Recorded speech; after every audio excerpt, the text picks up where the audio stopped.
Hey everyone, and welcome back to 15-Minute Discourse. Today we're going to be talking about brain-computer interfaces, or BCIs, and that's based on a whole bunch of different sources. That we've got articles and videos and all sorts of things. So we're going to be kind of synthesizing all of that and bringing it to you guys in a way that hopefully is really interesting and accessible. Absolutely. So yeah, BCIs, I mean, this is something that sounds like it's straight out of science fiction. It really does. You know, controlling machines with your mind. Yeah, yeah, But it's something that is becoming more and more of a reality. definitely. And it's advancing so rapidly. It's really remarkable the progress we've made in recent years. So maybe we can start by just talking about, like, what are BCIs? Like, what's the basic idea here? Sure. So at its core, a brain-computer interface is a system that allows your brain to communicate directly with a computer or other external device.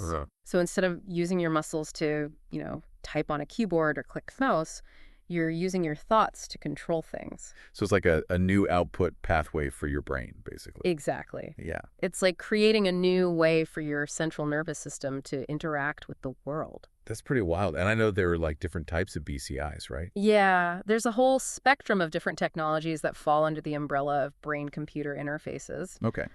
You've got everything from non-invasive systems like EEG headsets, which you might have seen, Yeah. to more invasive approaches like implanted electrodes, which is what companies like Neuralink are working on. Right. So maybe you can break that down for us a little bit. Like, what are those different types of BCIs and how do they work? Sure, so let's start with EEG, or electroencephalography. Okay. This is a non-invasive technique that uses electrodes placed on the scalp to measure electrical activity in the brain. I've actually tried one of those EEG headsets, like the kind that you use for meditation. It was pretty cool to see, like, my brain waves, changing on the screen. Yeah, it's fascinating to see how your brain responds to different stimuli or mental states. But I imagine that those headsets are probably not as precise as some of the more invasive methods. That's right. Yeah, EEG signals can be a bit noisy because they have to pass through the skull and skin. Right. But they're still useful for a lot of applications, like you said, meditation, gaming, even controlling certain types of assistive devices. Okay, so what about, like, the next level up then? So if EEG is kind of like the entry level, what's the next step? So if you want a clearer, more precise signal, you need to get closer to the source of the brain activity. Okay. And that's where invasive BCIs come in. Okay. So these involve surgically implanted electrodes that can either sit on the surface of the brain, which is called electrocorticography, or ECOG, or they can actually penetrate into the brain tissue itself. Wow. Which is what Neuralink is aiming to do. So that sounds pretty intense. Like, brain surgery is not something to be taken lightly. Right. Yeah, there are definitely risks associated with any type of invasive procedure, but for people with severe disabilities like paralysis or locked-in syndrome, Right. these invasive BCIs can offer a level of control and independence that's just not possible with non-invasive methods. That's incredible. I mean, to think that you could control a prosthetic limb or even a computer Yeah. just with your thoughts. Yeah, it's pretty remarkable. That's really amazing. So I guess the big question then is, how do these BCIs actually work? Like, how do they translate those brain signals into commands that a device can understand? That's a great question. It's a pretty complex process, but I'll try to break it down. Yeah. So essentially, it involves a few key steps. The first step is signal acquisition, which is where the electrodes pick up those electrical signals from the brain. Right.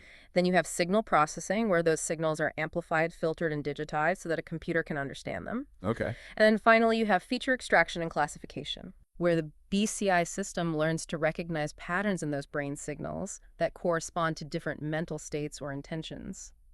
So, like, if you're thinking about moving your right arm, the BCI would learn to recognize the specific pattern of brain activity that's associated with that thought. Exactly. And it does this through a process called machine learning, where the system is trained on lots of examples of your brain activity so that it can become more accurate over time. That's so cool. It's like teaching a computer to read your mind. In a way, yeah, it's not mind reading in the traditional sense, but it's definitely getting closer to that. Yeah, I mean, it's incredible to think about how far we've come with this technology and where it could go in the future. Definitely. And we're just scratching the surface here. There's so much more potential for BCIs to help people and to expand human capabilities in ways we can't even imagine yet.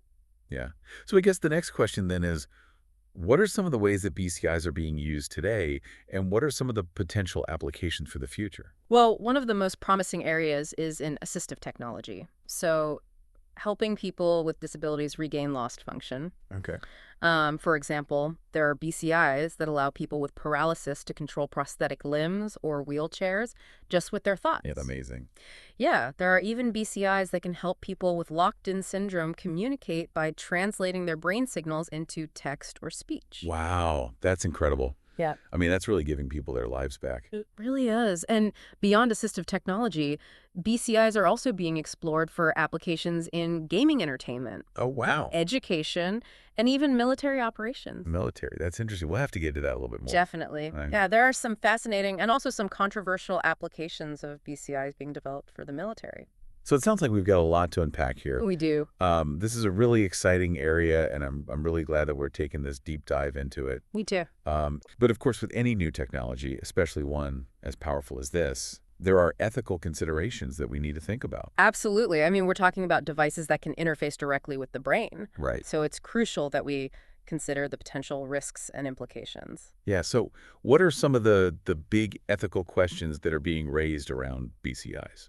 One of the most pressing concerns is data security. I mean, if these devices are collecting sensitive brain data, who has access to that information? How do we ensure that it's protected from hackers or misuse? Right, because it's not just about, our credit card information or our social media accounts anymore. No. It's about our thoughts, our feelings, our memories. Exactly. It's about our very essence as human beings. And as BCIs become more sophisticated and more integrated into our lives, the potential for misuse only grows.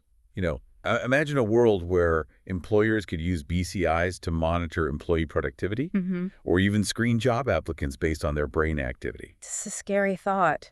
It is scary. Or what if governments could use BCIs for surveillance, track people's thoughts and movements without their consent? That's a real concern, and it's something that we need to be talking about now before this technology becomes so widespread that it's too late. So it sounds like we need to be proactive in establishing ethical guidelines and regulations for BCIs. Absolutely. We need to be thinking about things like data ownership, informed consent, and cognitive liberty. Cognitive liberty. What's that? It's the right to think and feel without interference or manipulation. Oh, wow. That's a really important concept. It's about protecting our freedom of thought, our mental privacy. Right. And I imagine that's going to become even more important as BCIs become more powerful. Absolutely. Because if we're not careful, we could end up in a world where our thoughts are no longer truly our own. Exactly. That's the dystopian future that we want to avoid. Yeah. So we need to be having these conversations now so that we can shape the development of BCIs in a way that aligns with our values. I completely agree. So data security, cognitive liberty, those are two big ones. Are there any other ethical concerns that we should be aware of? Well, another issue is the potential for BCIs to exacerbate existing social inequalities. Oh, okay. How so? Well, if these devices are expensive and only accessible to a privileged few, it could create a divide between those who have access to cognitive enhancement and those who don't. Right. So it's kind of like any new technology. There's a risk that it could widen the gap between the haves and the have-nots. Exactly. And we need to be mindful of that. We need to work towards ensuring that BCIs are developed and distributed in a way that benefits all of society, not just a select few. Right. So it's not just about the ethics of how BCIs are used, No. but also about the ethics of who has access to them. Exactly. We need to be thinking about equity and accessibility from the very beginning. Yeah. That's a really important point. So we've talked about the ethical considerations, but what about the practical challenges? What are some of the hurdles that we need to overcome before BCIs can become more widely adopted? Well, one of the biggest challenges is simply improving the technology itself. Yeah. We need to make BCIs more accurate, more reliable, and more user-friendly. Right, because right now they're still pretty clunky and not always very effective. Yeah, that's true, especially for non-invasive systems. But even with invasive BCIs, there are still limitations. For example, the signals can be noisy, the electrodes can become dislodged, and the surgery itself carries risks. Right, and then there's the issue of longevity, like how long do these implants last? Yeah, that's a good question. We don't really know the long-term effects of having a BCI implanted in your brain. It makes you wonder, like, what happens if it needs to be replaced or upgraded? Exactly. Are you going to have to go through another brain surgery every few years? That's not a very appealing thought. No, it's not. And that brings us to another practical challenge, which is cost. Okay. I mean, these procedures are not cheap, Right. and the devices themselves can be quite expensive. So it sounds like there's still a lot of kinks to work out. There are, but the progress is happening rapidly, and I'm optimistic that we'll overcome these challenges in the coming years. I hope so, because the potential benefits of BCIs are just too great to ignore. Yeah, I agree. I mean, this is a technology that could truly revolutionize how we live, how we work, how we interact with the world. And how we understand the human brain. Right, and that's a really exciting thought. It is. But I think it's important to remember that we're still in the early stages of this journey. We are. And there's a lot of work to be done before BCIs become a mainstream technology. Right. But the future is bright, I think. I think so, too. Yeah. We've been on quite a journey today talking about all things BCI. We have. And, it's clear that this technology has the potential to be absolutely revolutionary. Definitely. But we've also talked about some of the ethical concerns and the practical challenges that we need to address. Right. It's not all sunshine and roses. So I'm curious, from your perspective, what are some of the most exciting areas of research that are happening right now in the field of BCIs? Well, one area that I'm particularly interested in is the development of non-invasive BCIs that can achieve levels of accuracy and control that were previously only possible with invasive methods. Okay, so basically trying to get the same level of performance without having to implant anything in the brain. Exactly, because as we talked about earlier, invasive procedures carry risks. Sure. And not everyone is comfortable with the idea of having electrodes implanted in their skull. Right. So if we can achieve similar results with a non-invasive approach, that would be a huge game changer. It would indeed. And there are some really promising advancements being made in this area. Like what?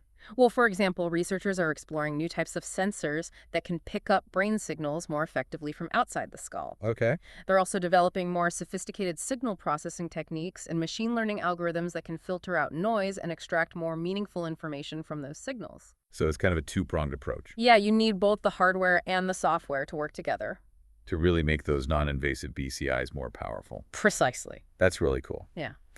So what about on the invasive side? Are there any exciting developments happening there as well? Oh, absolutely. There's a ton of innovation happening in the realm of invasive DCIs. Okay. One area that's really promising is the development of biocompatible and flexible electrodes. Okay. I've heard a little bit about that. Can you explain what that means? Sure. So basically, these electrodes are designed to integrate more seamlessly with brain tissue, Okay. which reduces the risk of inflammation and scar tissue buildup.